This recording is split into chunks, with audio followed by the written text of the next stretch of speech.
So today's session is really going to focus on ethics related to research involving human participants. I'm not touching on anything to do with research studies involving animals. It's a completely separate domain. In fact, even at McGill, it's two different branches. I intentionally gave it this title because I wanted us to be a little bit more reflective, and not only think about some of these concepts because the research ethics people require that, but because this is the right thing to do.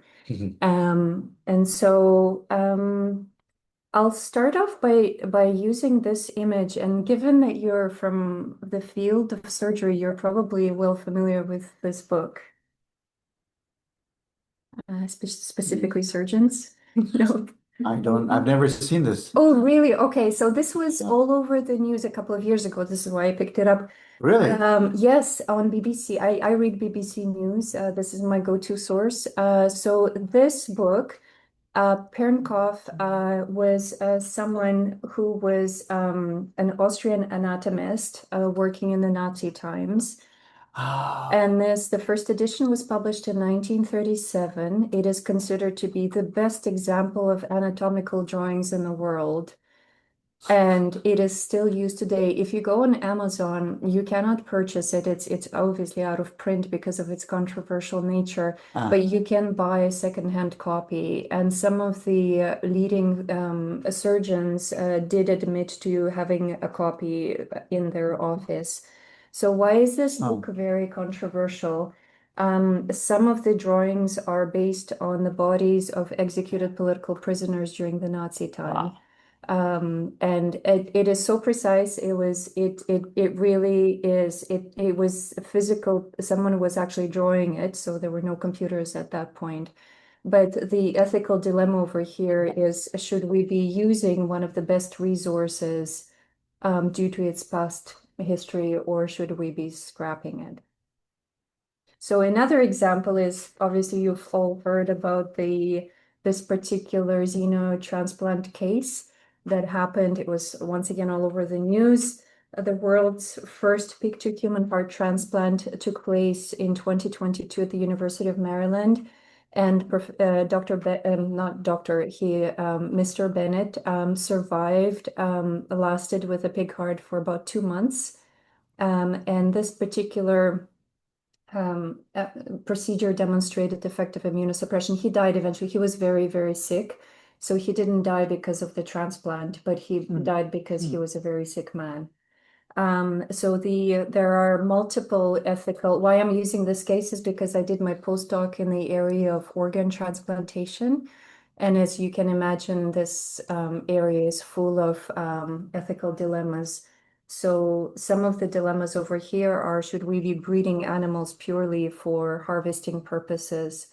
And should we be transplanting organs into humans when there haven't been actually any RCTs in this area, because no one wants to sign up for RCTs? Even what our research demonstrated is that even if people are incredibly sick, they would still wait for a human organ as opposed to a pig organ, which is very unfortunate. So I went to the American Transplant Congress in the US in San Diego. It's massive. And I was talking to some of the physicians who were involved in this transplant, and they basically said it was purely thanks to these people who are really, really saying, you know what, I'm going to die anyway, just do whatever you want, that, we're advancing research. So, but before I proceed any further, I forgot to ask, have any one of you taken research ethics courses before? You have, yeah. Was it mandatory? Yeah, mandatory. Okay. Anyone else? No, okay. If if you want to jump in, maybe sharing your personal experiences, please do. It's intended to be more of a dialogue than a lecture. Before I proceed any further, I wanted to mention what Albert Sabin said. Do you know who he is?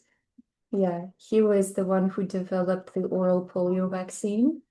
So he was very influential, and when I listened to his interview at some point, And he said these two, well, actually three very, very important things about conducting research involving human participants.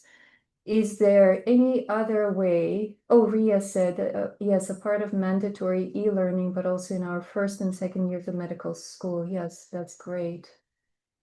Is there any other way to obtain the answer to your research question?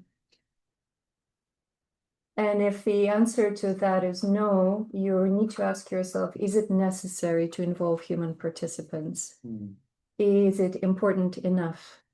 There are certain segments of the population that are overstudied, and we typically speak about participant burden. These populations are usually medical students, Aboriginal communities. So people with very niche conditions, so very, very specific conditions, they are very frequently solicited. And so we do speak about the notion of participant burden, where they're solicited and maybe overused in research. So this is actually brilliant because it feeds into what some of you are doing, because some of those answers could be obtained through AI or other means, right? We don't necessarily always need to involve human participants. Okay, so before, so this is, yes, as you know, medical ethics is very frequently, the birth of medical ethics is very frequently associated with the Hippocratic Oath that is the picture in the middle. However, this is it is the most well-known document, but it is not the oldest. The picture on the left is the picture of this, it's a stone carving, and this is essentially the Code of Hammurabi. And I think it is in the Louvre. I think. Sorry, I don't remember which museum it is that you can see it. And it is a Babylonian legal text that is considered to be the oldest legal code in the world. And it is actually, despite the fact that it's carved, it actually does um, um, have a look at the history of it. It actually outlines a lot of the different principles that are applicable not only in the professional field. Like for example, they're saying that if a person built a house and this house falls down and kills people, this person shall be killed. So there are certain things that span both the personal, the professional sphere. And why I'm mentioning it is because it did include some of the ethical guidelines pertaining to the practice of medicine, including instances of medical malpractice. Do you know what the difference is, or do you have any thoughts on what the difference is between morals and ethics? Because we usually use these terms interchangeably, but they're not exactly the same. They're similar, related, but not exactly the same. This is really interesting because sometimes we use ethics in a way that, oh, this is ethical, this is ethical, this is ethical, but there's so many versions of ethics. Like ethics is like the field, and within ethics, you have like different branches. So maybe one thing that it's morally right for one ethical branch is not the same for others. So I don't know. I believe this is one of the differences, that not necessarily ethical mean that it shares the same moralities. But I wouldn't know how to define it specifically, but I just wanted to point that out and That's a yeah. good one. And we're actually going to mention the different branches of ethics. There are bioethics, there are research ethics, clinical ethics. But in this particular case, typically we think of morals as something that are individual, so principles about what is right and wrong, but individual, your basically your gut feeling, your own moral code.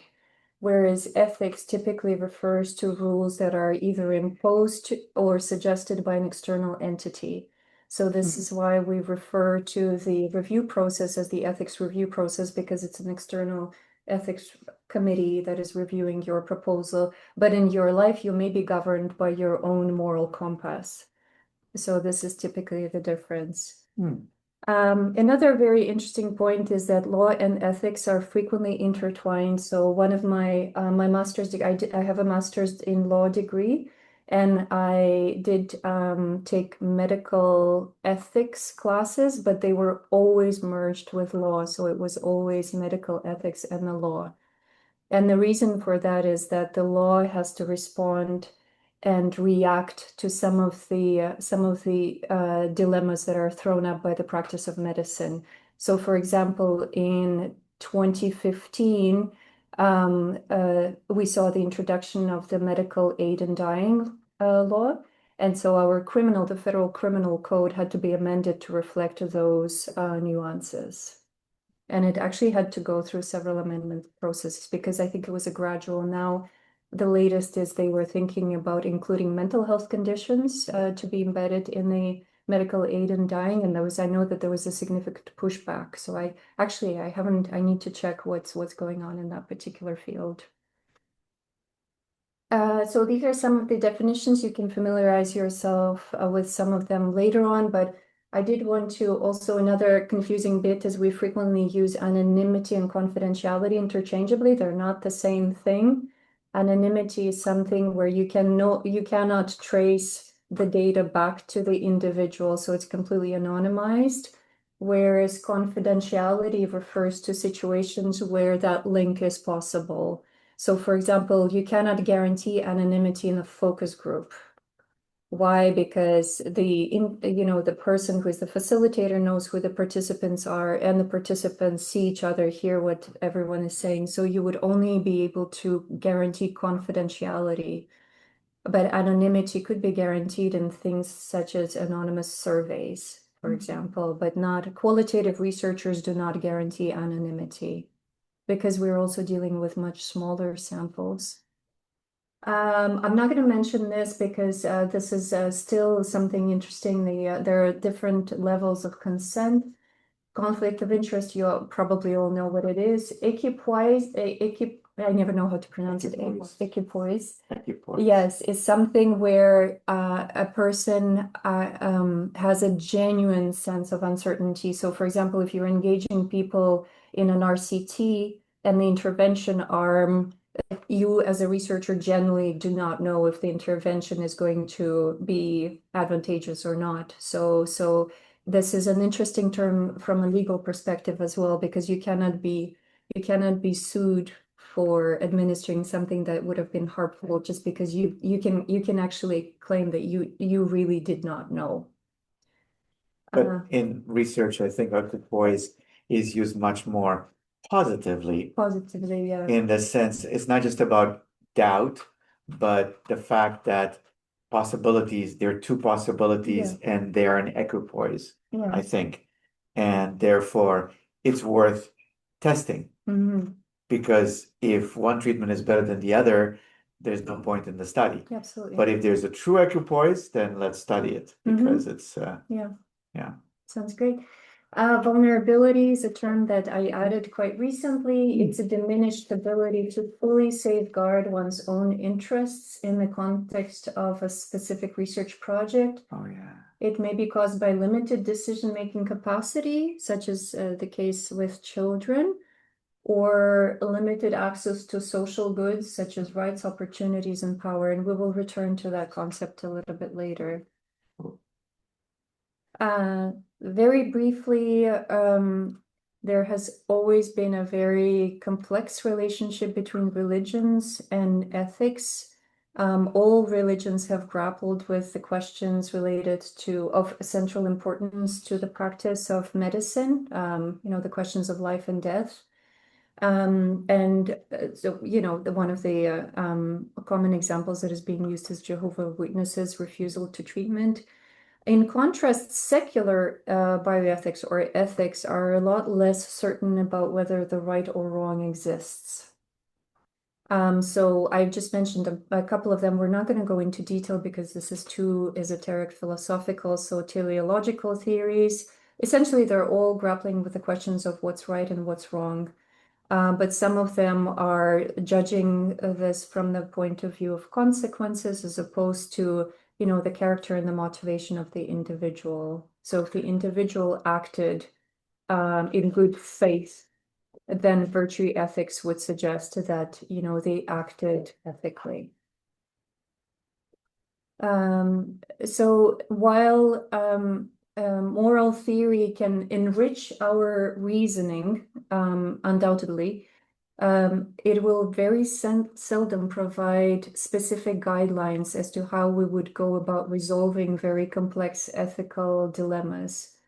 And this is where this book comes. Oh, actually, I do have a video, but I'm not going to show it. We'll share the slides with you. You can watch the video. It basically outlines these principles. But these 4 principles were formulated by Tom Beauchamp and James Childress in their book, Principles of Biomedical Ethics. And it is now, I believe, in its 8th edition. You can purchase it. It's a very easy read. And essentially, they formulated those 4 basic principles that should be used to govern medical decision making. So they are autonomy, individual self-governance, and it encompasses a cluster of interests such as liberty, privacy, and freedom of choice. Non-maleficence, we've all heard about it. It's the duty to do no harm. Beneficence, the duty to do good. And the emphasis here is on compassion and helping others.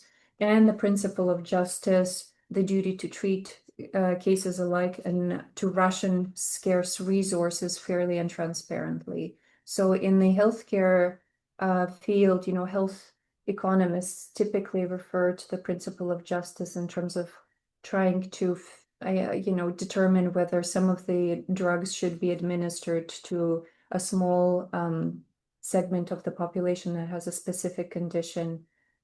So this principle is very important. Now, this is probably something that you've heard about. This is one of the influential documents in the US, actually, bioethics. It's called the Belmont Report. If you just go on YouTube and you Google the Belmont Report, they have wonderful little kind of documentaries that you can watch about how this was put together. Essentially, it was put together by the National Commission for the Protection of Human Subjects. They refer to subjects of biomedical and behavioral research, and it was drafted in the 1970s, in 1979. And it essentially refers to, so unlike the other one, this one specifically deals with the conduct of research involving human subjects. I'm reacting to the term subjects is because in qualitative research, we do not use subjects, we use participants. And in quantitative research, subjects is something that you're trying to distance yourself from, whereas in qualitative research, there is no attempt to distance yourself from people. You're embracing them, you're doing stuff with them, so they're participants. Yeah. So I crossed it out, and why do you think this is crossed out? Any thoughts?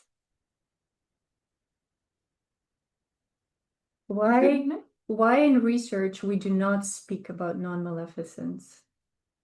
Maybe because the original intention is to do good anyway. So that's very, very good. Yeah. Why would you want to be talking about? Yes, so that's very noble. However, in the research, there is always an inherent possibility of harm.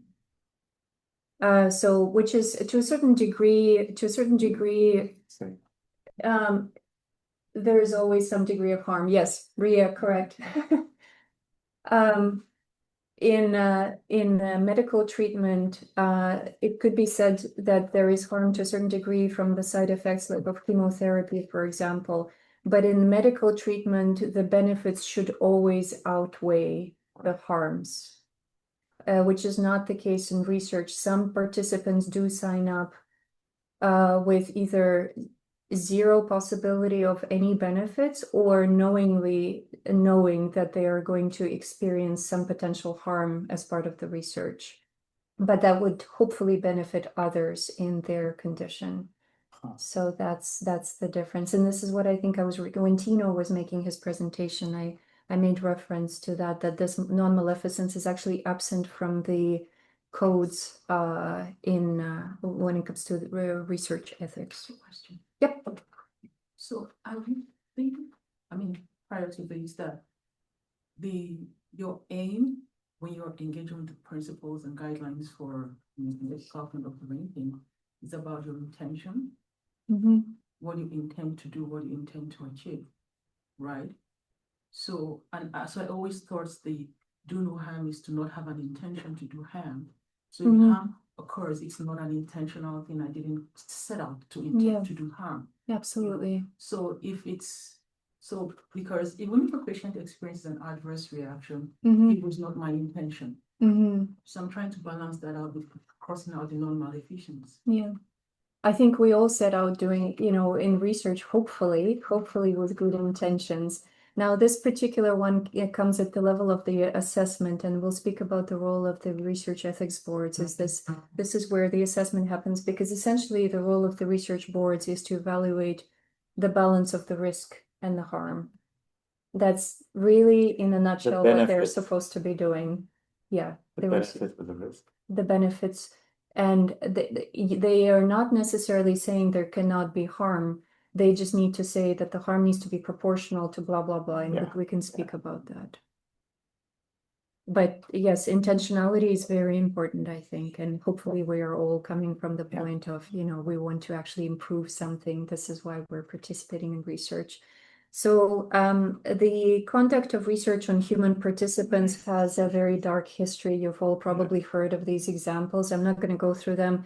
The Tuskegee syphilis trial, where African American men were left without treatment even when penicillin was invented.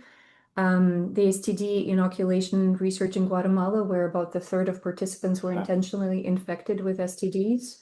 And this was used in order to test some of the treatment options. Wow. And this is where the notion of vulnerability comes into play, because this was the research study, a huge research study. And look at it was a 2-year study, but it was conducted on vulnerable populations in Guatemala, including prisoners, children, prostitutes, and people with mental health conditions. And obviously the famous Nuremberg trials that were the result of the prosecution of some of the German scientists, and very, very prominent German scientists and physicians.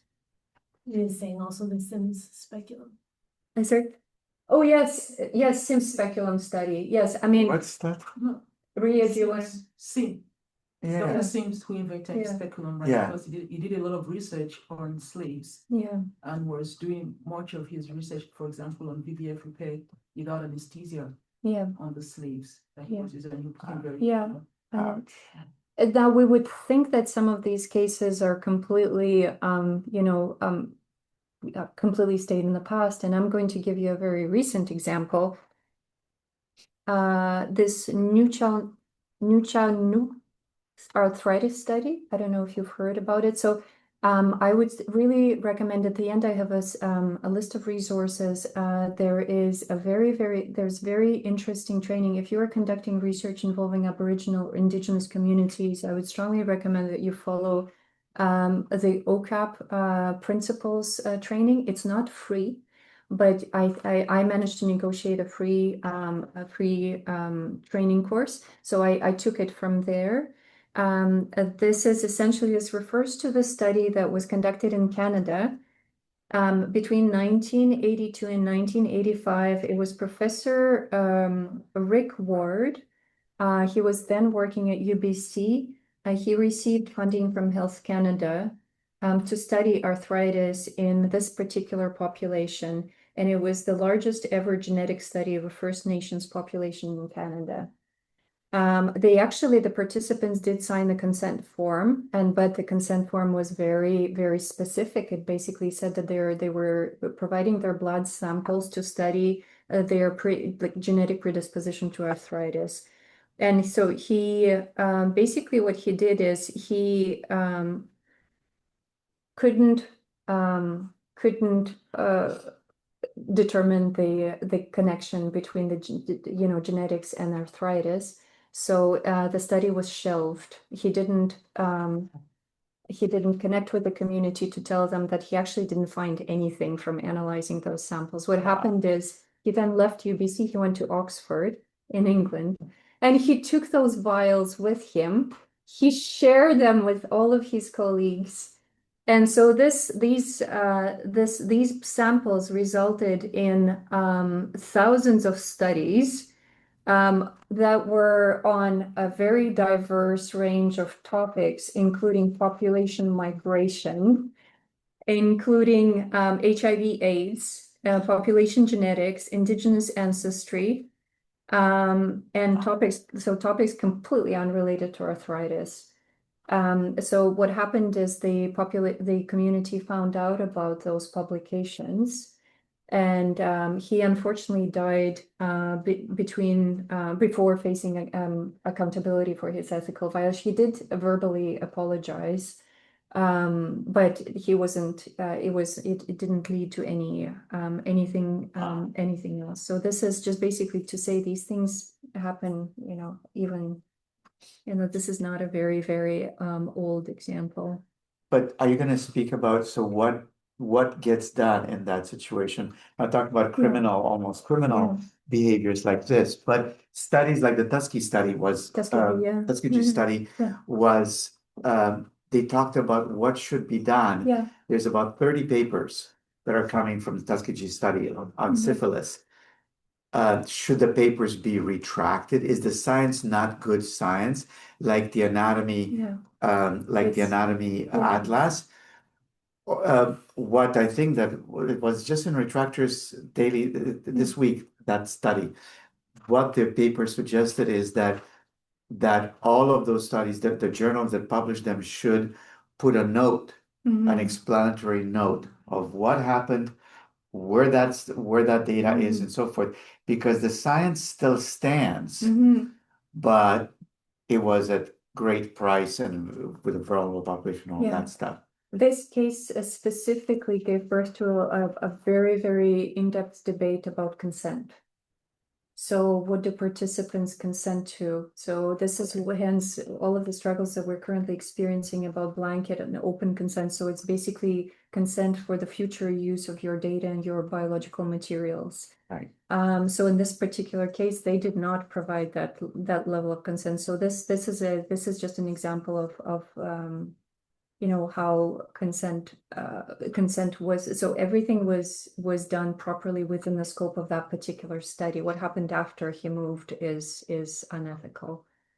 Just some comments online. Oh yes, sorry. Henrietta lacks the HeLa cells. Yeah, Russell. you need Truth and Reconciliation Reconciliation Committee. Committee, that's a good point. So what happened is, most of the vials, some of the vials actually traveled back to the community as a result of that.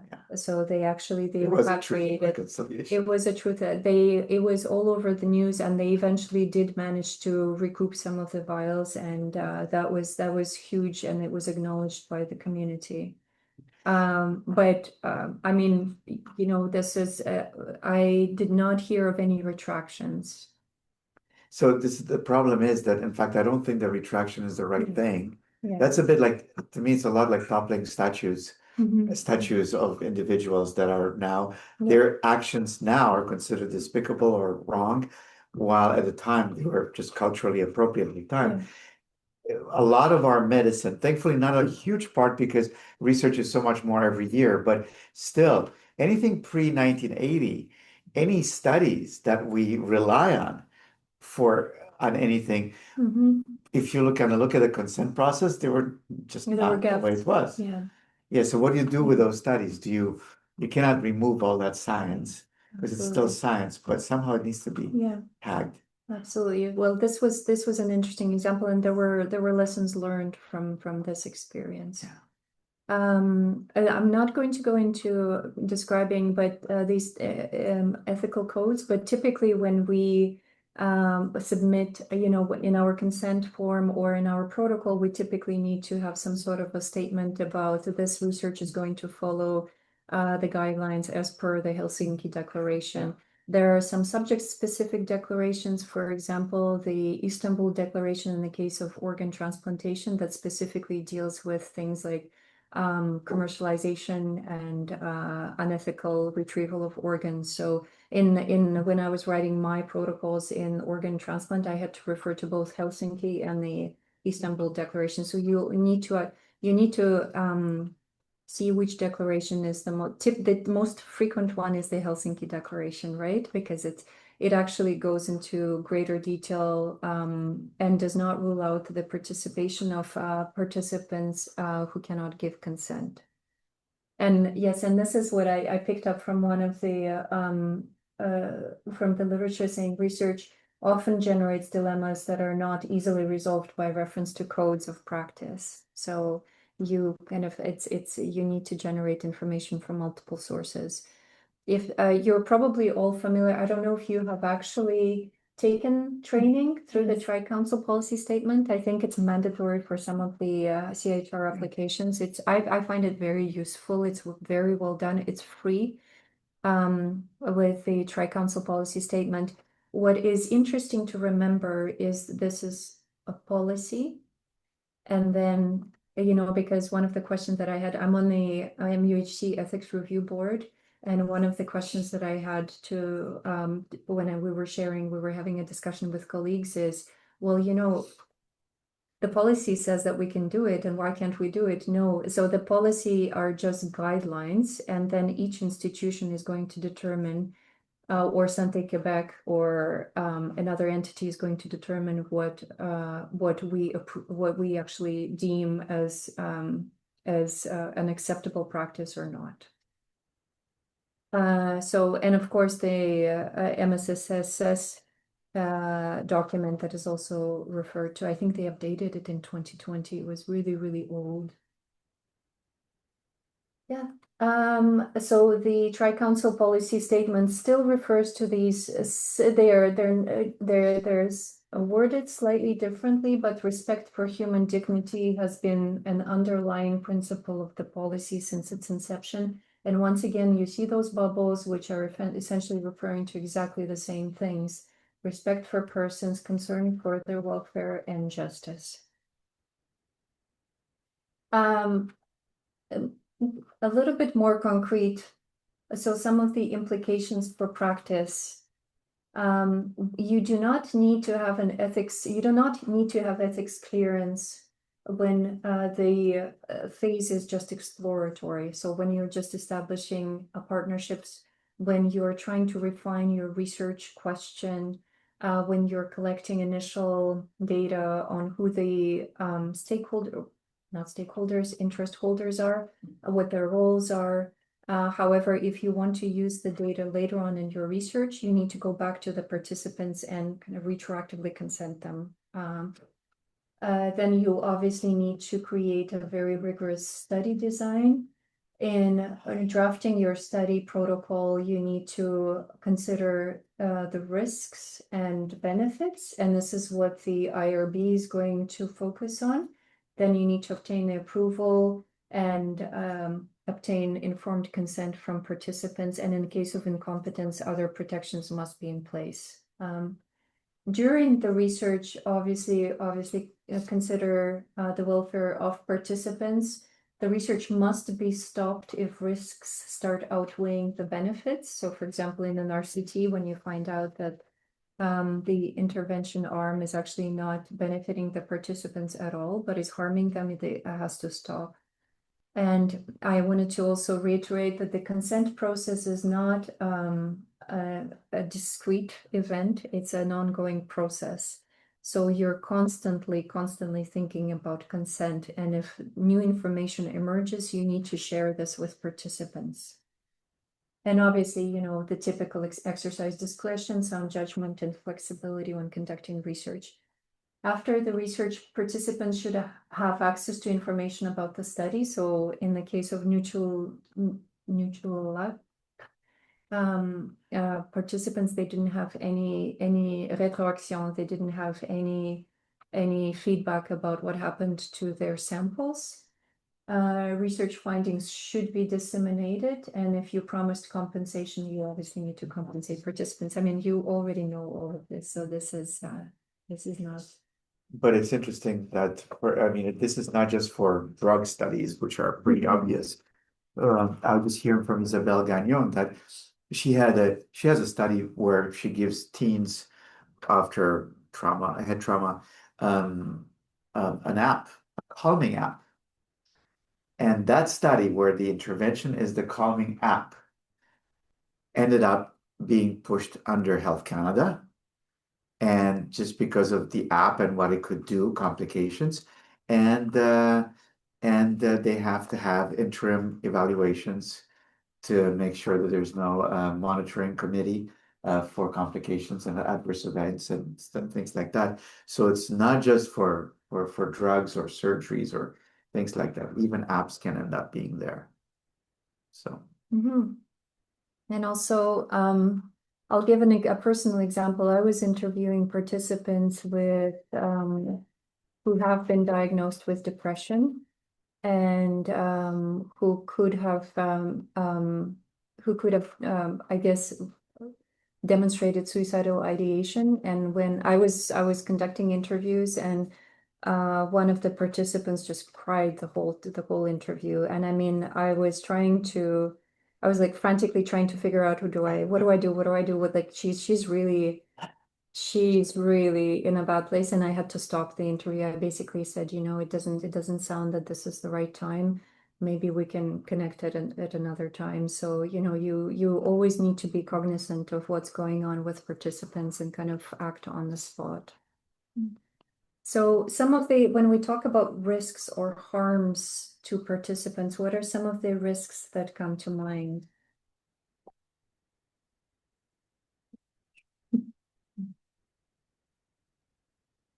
Lots of confidentiality. Yes, absolutely. So this is definitely one of them. An Yeah, interview kind of, yes, so that if it's an intervention, Yeah. there are risks of yeah. the intervention itself, Mm-hmm. right? Absolutely. This is one of the key ones, yes. Mm-hmm. What are some of the other? Reliving the trauma. Physical harm, yes, absolutely. I believe one of them. Sorry, I'm just gonna say, yeah, physical harm. Psychological harm. That's what's. Yeah. And then there was a study that was flagged that I saw that someone conducted interviews of individuals, right? But used it to find out their addresses and went to their homes and got a lot of information about their sexual orientation, their sexuality, and all of that with the heat from society. Yeah. And eventually it got, Absolutely. exposed. So they felt they were targets, not just this, I mean, like their social status, so many things, every aspect of their lives have been. Absolutely. So economic harm, social harm, when someone in a small community is being interviewed about their views on a particular STD, the other participant may think that they have the STD and will, so there are so many things. And I mean, economic harm, it could be potentially if you're being interviewed about some of the organizational dynamics, you could actually, in some of the authoritarian structures, you could actually lose your job. So all of these community harm, and the community harm could once again, talking about the experience with Indigenous communities, there is a very, very rich history of community harm that was committed.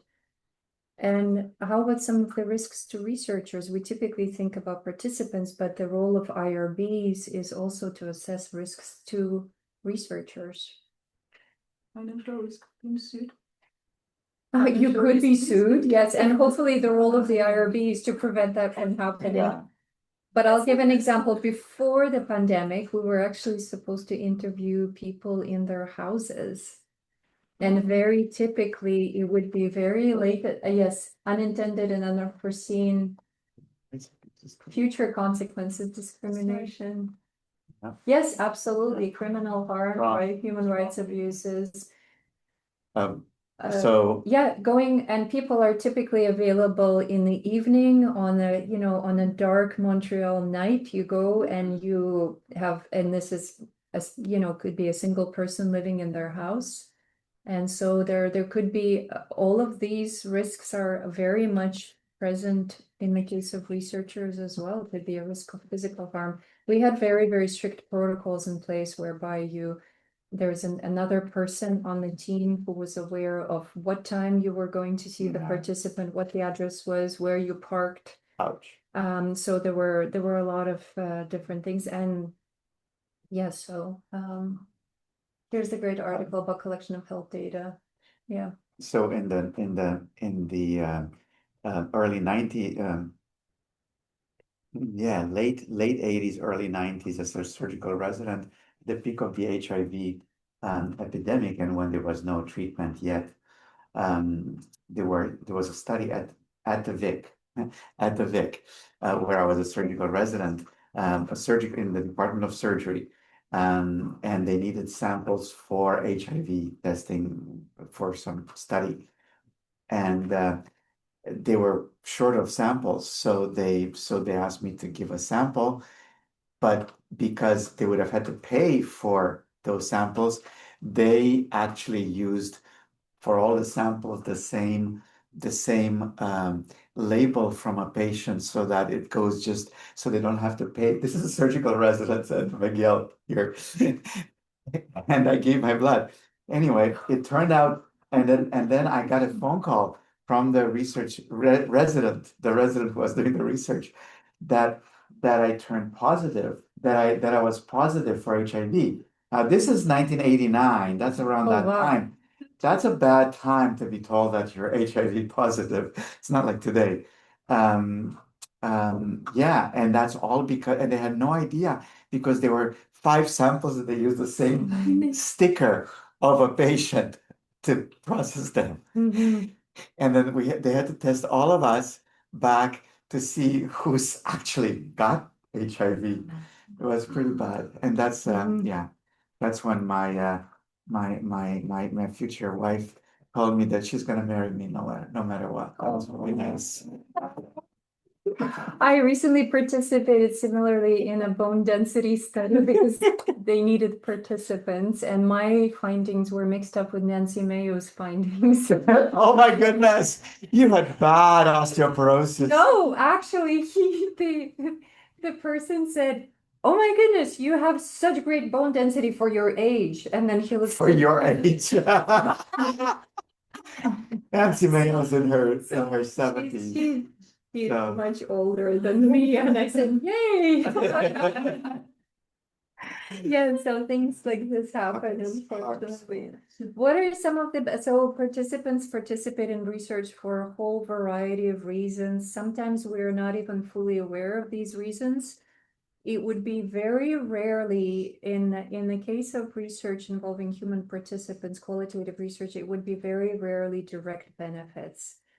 Because they would typically participate, even our consent forms very frequently say there are no direct benefits to you, but it will contribute to the advancement of scientific knowledge, and it will hopefully improve services for people living with your condition or yeah, so this would constitute indirect benefits. So you're basically participating in research for the advancement of knowledge. There you go, advancement of knowledge.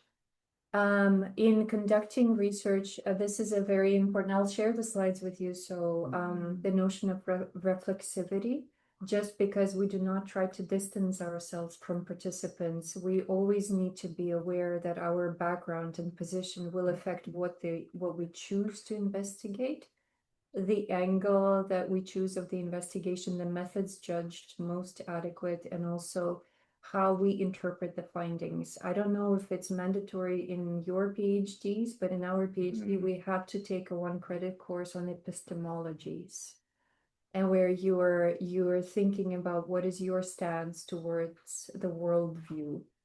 And you had to basically formulate what your epistemological stance is. So, for example, I'm a very, very, very much of a social constructivist. So meaning being formulated, through conversation, through discussion, and quantitative researchers would typically be post-positivists. But I can send you articles on that.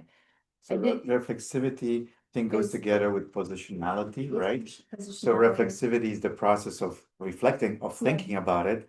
Positionality is what we need to reflect on, I think. It's like, what's my position vis-a-vis the research? And I've seen an Oxford thesis, qual thesis, where 15 pages on positionality at the end of the thesis. the researcher, the PhD researcher, talking about how she felt when she interviewed. It was actually on Mercy, it was a thesis on mercy ships, and how she felt, the various things that went through her mind and how she felt treated and so forth. And so it's very important. Yeah, I had to have a chapter in my thesis on epistemology. I don't know if this is, I don't even know where that requirement came from, but it was an interesting process formulating those. I did skip one slide that I wanted to get back to. So the formula that research ethics boards are using is assessing kind of the minimal risk and above minimal risk. And the minimal risk essentially refers to the situations where the probability and magnitude, so the probability is how likely, the magnitude is the extent to which a possible harm stemming from the involvement in a study is no greater or are no greater than those encountered by the participant in the aspects of their everyday life. And just a little note that individuals or groups who live with relatively high levels of risk on a daily basis should not be subjected to higher than usual interventions. So for example, people who are Cirque du Soleil acrobats should not be used as a justification for subjecting them to very, very crazy exercise routines just because they're incredibly fit people. So this should not be. So your formula should always be people encountering things in the aspects of their everyday life. And subsequently, the above minimal risk is where it is higher, but as I pointed out at the bottom, ultimately prospective participants decide if they want to accept the risks of participating in the research. But the problem, which I don't know if you'll speak about or not, is about research, the true consenting and the positions of authority and power and gain and so forth.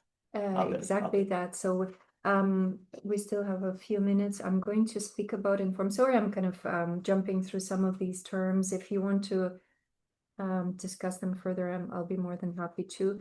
But essentially, this is a fundamental principle in research ethics, is the principle of informed consent. And these are some of the general kind of guidelines. Is it has to be free and voluntary. What that means is it has to be free of coercion or pressure to consent. The decision to withdraw must be respected. It has to be informed, so prospective participants need to be given full disclosure of all information relevant to their decision, sufficient time to consider it, and the opportunity to ask questions. We usually in the consent form at the bottom say, I've been given enough time to kind of read this and ask questions. And as I mentioned, ongoing, so it's a process as opposed to an actual event. So some of the questions to ask: is there a power relationship between the researcher and the participants? Typically, we do not, even though doctors have, just because the doctors and patients, there is a trusting relationship. The best practice is not to have doctors recruit their own patients in research. So you would usually, a doctor could give a little leaflet or a website or something saying, hey, we're conducting this research, someone else will contact you. Is it okay for me to share your information with a study participant? And then the doctor wouldn't actually know if their patient is participating in research or not. Because if a doctor asks the patient will likely say, yes, I'm going to participate. So this is not necessarily free consent. Teacher-student, as I mentioned, some of the over-researched populations are medical students, just because the supervisor has trouble finding participants in research. Yeah, are also on the continuum. That's interestingly, yeah. Lee should send us those references separately, Lee. Yeah. Because we're gonna lose them once we sign off here. Yes, absolutely. So a supervisor is having trouble recruiting participants and reaches out to their own graduate students, and of course they will have trouble saying no. Oh, wait, that's what we just did at the beginning of this session. Exactly. I told you, just come here, all of our students are here, they'll fill the form. And I couldn't say no because I felt out the back. I know. Oh, of authority, yes, yes. You also you also need to think about some of the cultural norms and practices. You don't go into an indigenous community and start recruiting participants who are, let's say, in Kanawagi. You need to go through an elder, so you need to respect some of those cultural dynamics. What are some of the economic circumstances of participants? So if you're offering fairly significant amounts of money for, like if you're taking public transport in Montreal, you frequently see those adverts. Participate in this acne research and you will receive $3,000 or something. So these incentives are called undue inducements, and they typically impact people from lower socioeconomic backgrounds. So people from lower socioeconomic backgrounds are or would be more inclined to say yes. I was told once that you actually a graduate student told me that he was in the US and he donated blood because you're actually paid for donating blood in the US. So So maybe is that unethical or not? you need to be very well aware that the participants will come from the likelihood of you having they will likely come from lower socioeconomic backgrounds. So So is that taking advantage of their vulnerability or not? absolutely, So that means yes, it's yes. unethical. In qualitative research, this is What's not that? advisable. Oh, because this was a clinical research. I was reacting to the clinical research poster. Participate in this and this Yeah, drug study. You see the billboards all over the place Yeah. in the US. Yeah, It's very common all over and states Yeah. the amount of money you're going to get. yeah. So that's why I'm asking these questions, right? Because every time Yeah. I see it, I keep having that It question in does, my it mind. does, it does. Right No, or it's, wrong? well, I mean, this research would have been approved by the Research Ethics Board. And I think a lot of the times in the US, where the amount is determined based upon the risks that the participants are subjected to. So they're paying participants for, potential harm that they may experience in the case. But this is clinical research. In qualitative research, you would never pay anyone $2,000 or $3,000. This is unethical.